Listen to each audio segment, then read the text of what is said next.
Dear student, I am Soni Chaudhary from PP Savani School. Today I am going to start accountancy and chapter number 1, accounting and its terminology. Okay friends, now barter system. You know about barter system?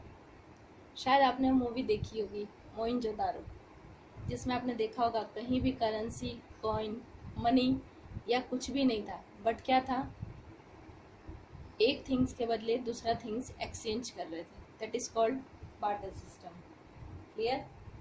Now accounting, a process of recording of receipt and payment as well as income and expenditure. That is called accountancy. Okay, जितना भी business को income हो रहा है और जितना भी expense कर रही है, इट मीन्स पेमेंट कर रही है, और वो डेटा जो हैंडल किया जाता है, रिटर्न किया जाता है, that is called accounting. Let's start. See general meaning.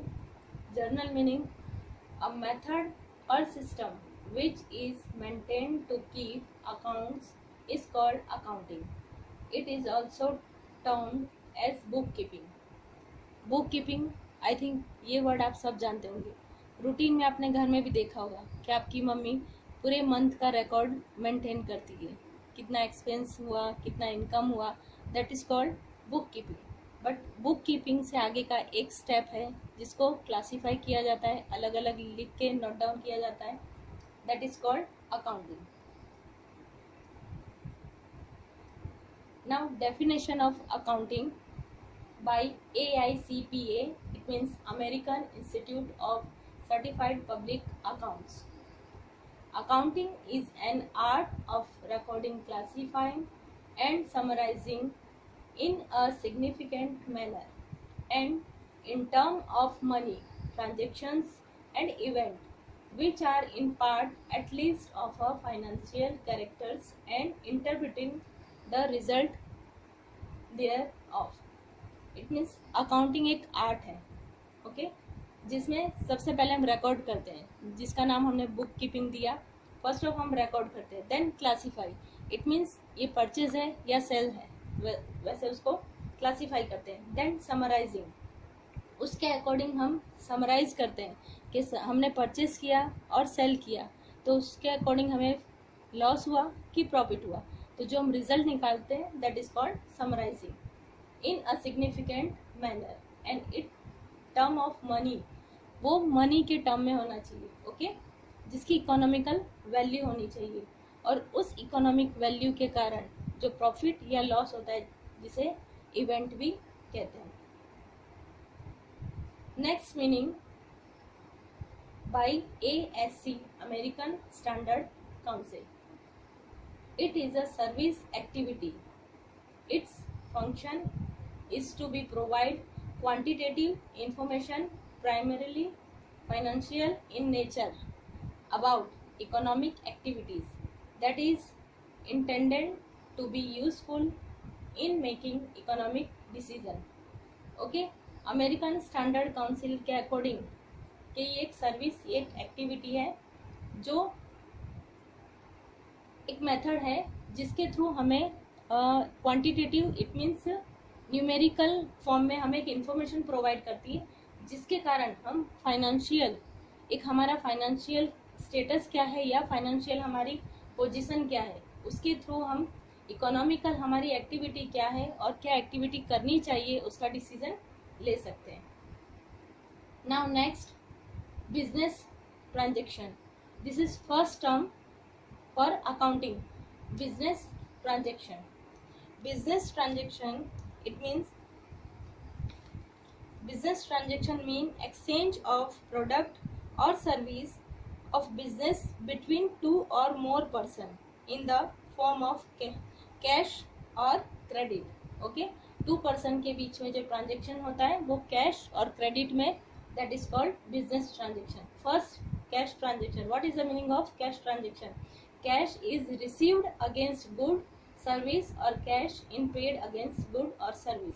Suppose हमने कोई ट्रांजेक्शन किया और उसके सामने हम कैश रिसीव कर रहे हैं, या फिर गुड रिसीव कर रहे हैं, that is called cash transaction. But हाँ, सामने में कैश रिसीव होना चाहिए। और सपोज कैश अगर पेमेंट करते हैं किसी गुड्स के बिहाफ में या सर्विस के बिहाफ में, that is called cash transaction. Next, credit transaction of business. What is the meaning of credit transaction? Credit, it means payment is to be done against receipt or good service after a agreed upon time. जिस time में हमने surety दी है कि after 10 days और after 1 month जो payment हम करेंगे, that is called credit transaction. ठीक है, क्रेडिट ट्रांजेक्शन और कैश ट्रांजेक्शन में इतना डिफरेंस है कि cash transaction it means at a moment, at a that time आप कैश पे कर रहे हो, but credit transaction it means after some days आप पे कर रहे हो। Clear? Then next, event. Event means what? Transactions disclose an act done by the business while event represent situations or result created from transactions. Event it means हमने जो आगे meaning में देखा कि कोई हम एक्टिविटी कर रहे इकोनॉमिकल और उसके कारण जो हमें प्रॉफिट या लॉस हो रहा है, that is called event. Suppose मैंने परचेज किया 5000 का, ओके, और सेल किया 10,000 का, तो 10 माइनस 5 इट मीन्स 5, तो 5 मुझे जो प्रॉफिट हुआ, profit it means event. Okay, ये ट्रांजेक्शन नहीं है, बट कोई ट्रांजेक्शन के कारण आपको कोई अलग एक्टिविटी, कोई अलग प्रॉफिट या लॉस हो रहा है, that is called event. Second term, capital. Capital means what? Investment brought in terms of money, assets, goods brought by owners to commence business. अगर कोई बिजनेस स्टार्ट करने के लिए ऑनर कोई भी गुड्स, मनी या एसेट ला के बिजनेस स्टार्ट करता है, that is called capital. Next, drawing. Withdrawal of cash goods by honours for personal use. अगर कोई फर्म है जिसमें 4 पार्टनर है, उसमें से एक पार्टनर अपने पर्सनल यूज के लिए अगर बिजनेस में से पैसे विड्रॉ करता है, that is called drawing.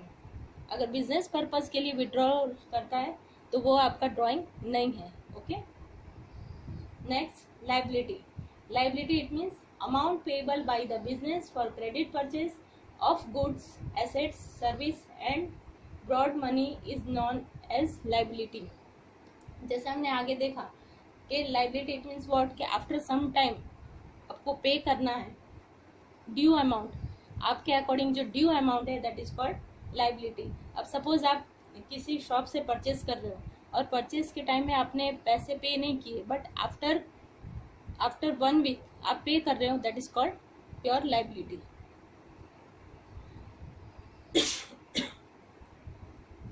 Next term, asset. Asset means what? Assets means tangible or intangible product, item which is of ownership of business and has economical value. Asset it means tangible. Tangible it means like furniture, building, etc. And intangible it means like goodwill, patent, जो आप देख नहीं सकते, okay, but उसकी market में value है, that is called intangible assets. Next, expense. Expense it means amount spent and the benefit of which is available to firm in the respective accounting year in an expense. It means suppose आपने कोई benefit आपने लिया है, suppose आपके वहाँ कोई worker है या एम्प्लॉय है, ठीक है, वर्क कर रहा है, आपको क्या बेनिफिट हो दे रहा है? सर्विस प्रोवाइड कर रहा है, और उस सर्विस के अगेंस्ट आप क्या पे कर रहे हो? पैसे पे कर रहे हो, ओके, सैलरी दे रहे हो, तो salary it means your expense. Next, purchase. Purchase it means any goods service brought in to the firm against cash credit terms for the business is term as purchase.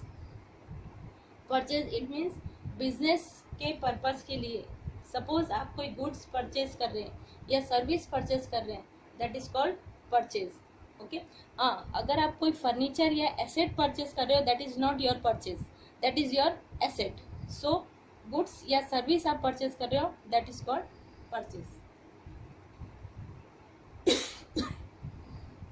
Sales, income generated by providing of goods service against cash credit is termed as sales.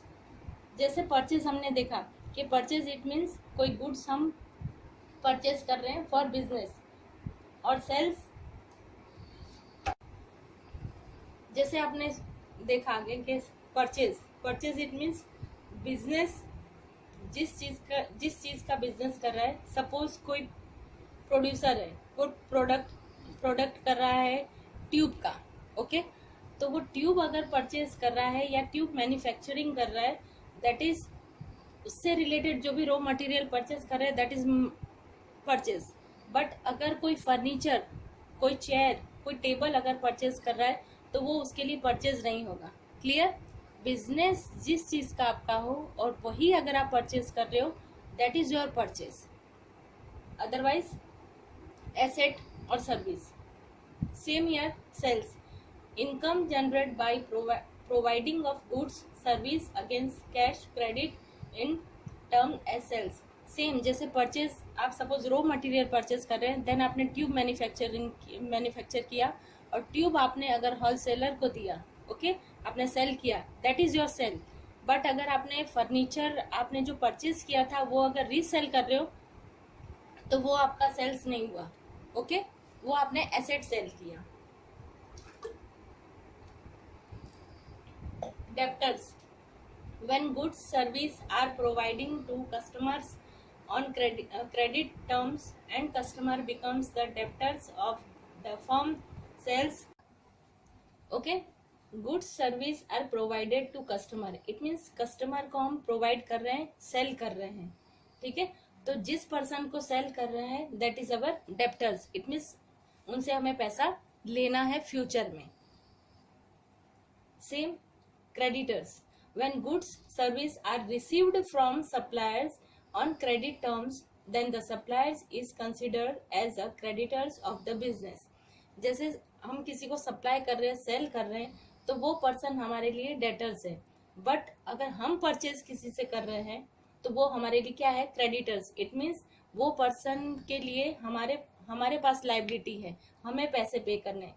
Simple इतना word याद रखना कि cell अगर कर रहे हैं तो सामने वाला पर्सन डेटर्स, और अगर परचेज कर रहे हैं तो सामने वाला पर्सन क्रेडिटर। परचेज करने से लाइबिलिटी बढ़ती है और सेल करने से डेटर्स बढ़ते हैं। इट मीन्स हमारा एसेट क्रिएट होता है। Next, profit. After deduction of regular payment from regular receipt of the year the remaining surplus is known as profit. Okay, जितना हमने पेमेंट किया उसके सामने जितना हमने रिसीव्ड किया, जो अमाउंट रिसीव किया, तो रिसीव्ड माइनस पेमेंट, तो जो सरप्लस हमारे पास अमाउंट है दैट इज कॉल्ड प्रॉफिट। जब भी हम बिजनेस करते हैं तो सिंपली है कि जो इनकम हमारे पास आती है उसमें से एक्सपेंस भी हमारे बहुत सारे होते हैं, बहुत सारे एक्सपेंसेस के लिए हमें पैसे पे करने, तो करने के बाद जो सरप्लस अमाउंट हमारे पास रहेगा वो क्या हुआ हमारे लिए? प्रॉफिट। ओके, और the excess of the day to day income over expense of the business is called profit. Same here, जितना एक्सपेंस किया उसके सामने इनकम अगर ज्यादा है तो जो इनकम ज्यादा हुआ surplus that is called profit. Okay friends, I think आपके सारे टर्म्स समझ में आ गया होगा, ठीक है, एकदम इजी और रेगुलर। आप डेली वे में ये सारी एक्टिविटी आप करते हो, सारे ट्रांजेक्शंस करते हो, बट इस टर्म में इसका नेम है वो आपको पता नहीं था। ओके फ्रेंड्स, अगर आपको पसंद आया तो प्लीज सब्सक्राइब करना और लाइक करना। फिर नेक्स्ट टॉपिक के साथ फिर नेक्स्ट लेक्चर में मिलेंगे। Bye, have a nice day.